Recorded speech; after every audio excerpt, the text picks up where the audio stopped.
Assalamualaikum warahmatullahi wabarakatuh. Selamat pagi, selamat siang, dan selamat malam. Kami dari salah satu kelompok di kelas FB Metode Numerik 2025 ingin mempresentasikan materi mengenai regresi linear dan kami di sini mengambil analisis angka kemiskinan di Indonesia jangka tahun 2004 sampai 2024.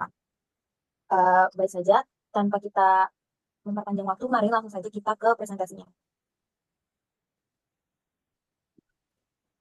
Pertama ada latar belakang. Dalam periode 2004 sampai 2024, angka kemiskinan di Indonesia menunjukkan tren penurunan jangka panjang meskipun sempat berfluktuasi akibat guncangan ekonomi. Pada 2004, persentase penduduk miskin tercatat 16,66% atau sekitar 36,1 juta jiwa. Kemudian terus menurun berkat pertumbuhan ekonomi, pembangunan infrastruktur, dan program sosial pemerintah seperti PKH dan bantuan pangan. Menjelang akhir 2010-an, kemiskinan berhasil ditekan hingga 1 digit, 9 sampai 11%. Pandemi COVID-19 pada 2020 sempat menaikkan jumlah penduduk miskin karena daya beli masyarakat turun. Namun pemulihan ekonomi, investasi, dan kebijakan pemerintah kembali mendorong penurunan. BPS mencatat pada Maret 2024 angka kemiskinan 9,03% atau 25,22 juta jiwa. Dan September 2024 turun lagi menjadi 8,57% atau 24,6 juta jiwa. Meski pencapaian ini positif, masih banyak keluarga rentan yang mudah jatuh miskin kembali, sehingga diperlukan penguatan proteksi sosial, penciptaan lapangan kerja berkualitas, serta pemerataan pembangunan agar penurunan kemiskinan lebih berkelanjutan. Yang kedua ada faktor-faktor kemiskinan. Kemiskinan di Indonesia disebabkan oleh berbagai faktor yang saling berkaitan. Dari sisi ekonomi, pendapatan masyarakat masih rendah, lapangan kerja terbatas, dan akses permodalan sulit dijangkau. Rendahnya pendidikan serta keterampilan juga membuat banyak tenaga kerja tidak mampu bersaing di pasar kerja formal. Selain itu, kondisi sosial seperti tingginya pertumbuhan penduduk, masalah kesehatan, serta ketimpangan gender ikut memperburuk situasi. Faktor geografis dan infrastruktur turut berperan karena daerah terpencil sulit mendapatkan akses pendidikan, layanan kesehatan, maupun pasar. Dari sisi struktural, distribusi aset yang tidak merata, kebijakan yang kurang efektif, dan korupsi menghambat pengentasan kemiskinan. Faktor eksternal seperti krisis ekonomi global, pandemi COVID-19, fluktuasi harga pangan dan energi, serta bencana alam semakin menambah kerentanan masyarakat miskin. Baiklah, selanjutnya ada data persenan angka kemiskinan di Indonesia. Dapat kita lihat dari tabel yang ada di sebelah kiri, kalau dilihat dari tahun 2004 sampai 2024, secara umum ada tren penurunan persentase dari sekitar 16,66 sampai 9,03% pada tahun 2024. Namun, tidak sepenuhnya turun secara mulus, karena pada tahun 2007 hingga tahun 2011 terlihat ada lonjakan dan fluktuasi yang cukup signifikan. Setelah melewati fase tersebut, penurunannya lebih konsisten hingga akhirnya stabil di kisaran 9%.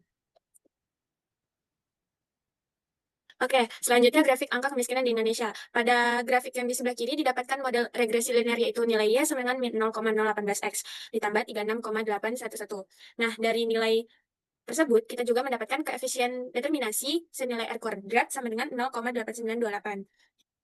Data kemiskinan Indonesia tahun 2004 sampai 2024 ini menunjukkan tren penurunan jangka panjang dari 16,66% pada tahun 2004 menjadi 9,03% pada tahun 2024. Meskipun sempat mengalami fluktuasi seperti kenaikan yang terjadi pada tahun 2006 senilai 17,75% dan pada tahun 2021 senilai 10,14% dengan garis ya regresi linear yang telah didapatkan, itu menandakan bahwa model regresi ini cukup baik karena nilai R kuadrat sendiri itu mendekati angka 1, yang artinya menandakan model ini cukup baik dalam menjelaskan tren penurunan kemiskinan.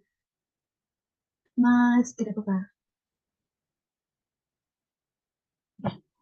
Baiklah, ini saya melanjutkan. Saya Adila Devina Farisa. Di sini akan melanjutkan mengenai penerapan kondisi-kondisi ekstrim pada kesamaan regresi linear yang telah kita ketahui sebelumnya. Next.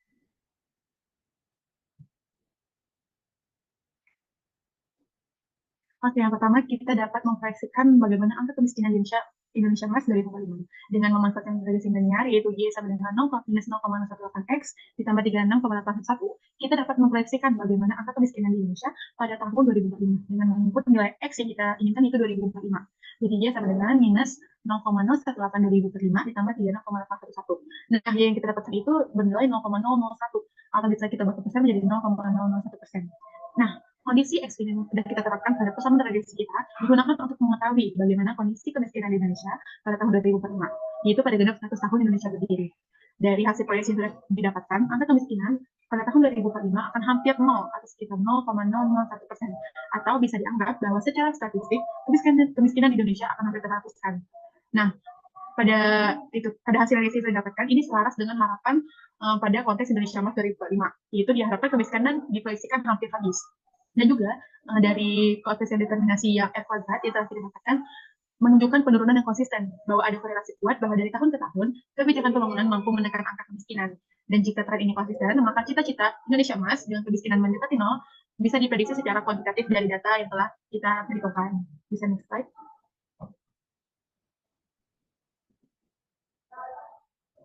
Nah, karena pada tahun 2045 itu sudah hampir persamaan kita sudah hampir nol dari yang didapatkan, persamaan dari hasilnya juga dapat dimanfaatkan untuk mengetahui bagaimana angka kemiskinan pada tahun setelah 2045. Misal kita ingin pada tahun 2050, kita menggunakan persamaan regresi linear yang sama, yaitu Y minus 0,18X ditambah 36,41, kita akan masukkan nilai input X-nya itu 2020. Didapatkan bahwa hasilnya itu adalah minus 0,089%. Dari hasil proyeksi itu, didapatkan akan angka kemiskinan itu bernilai negatif, yang ini dalam nyatanya tidak realistis, karena angka kemiskinan tidak bisa kurang dari 0%. Nah, nilai negatif di sini menunjukkan batas dari validitas model regresi linear kita. Regresi linear hanya berlaku dalam rentang tertentu, yaitu dari 2004 yang sudah di data awal kita sampai 2045. Sekitaran 2045 atau 2046. Setelah itu, model seakan-akan menghilang makna karena nyatanya fenomena kemiskinan dapat dipengaruhi oleh berbagai faktor. Seperti sudah dijelaskan sebelumnya.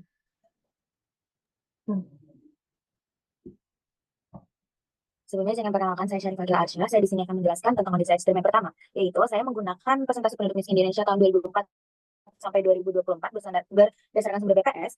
Di sini saya akan menggunakan secara umumnya tren angka kemiskinan menunjukkan penurunan yang cukup konsisten dari sekitar 16% pada tahun 2004 menjadi 9% di tahun 2024. Nah, di sini saya menggunakan kondisi ekstrim untuk menguji ketahanan model regresi. Saya membuat satu kondisi ekstrim, yaitu pada tahun 2006, angka kemiskinan yang normalnya tercatat sebesar 17,75%, saya ubah skenario-nya menjadi lonjakan 103,5%.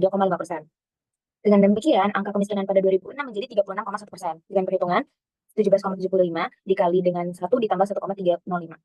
Nah, skenario ini menggambarkan misalkan adanya terjadi krisis besar atau lonjakan pengangguran yang sangat-sangat parah, sehingga 103,5% perbedaannya. Nah, jika dilihat dari grafik, tren normal yang sebelumnya dijelaskan tadi, itu terlihat menurun secara stabil. Tetapi, pada kondisi ekstrem di tahun 2006, muncul lonjakan tajam jauh di atas titik-titik lainnya. Nah, titik ini disebut dengan outlier, karena menyimpang jauh dari pola umumnya. Lalu, pada kondisi normal, persamaan regresi sederhana menghasilkan garis tren menurun dengan slope negatif lebih kecil. Artinya, setiap tahun, angka kemiskinan rata-rata turun secara perlahan. Namun, ketika titik kondisi ekstrem tahun 2006 dimasukkan, garis regresi otomatis berubah karena ditarik oleh outlier.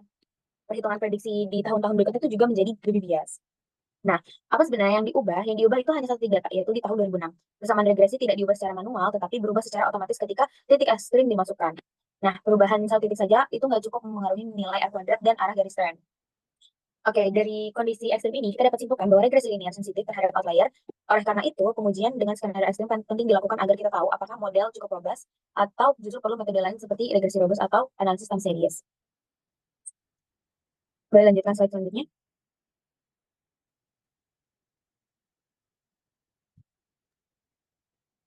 Baik, selanjutnya saya akan menjelaskan kondisi ekstrim yang kedua. Di kondisi ekstrim yang kedua ini, saya menggunakan krisis mata uang yang terjadi pada tahun 2013 akibat inflasi yang sangat tinggi.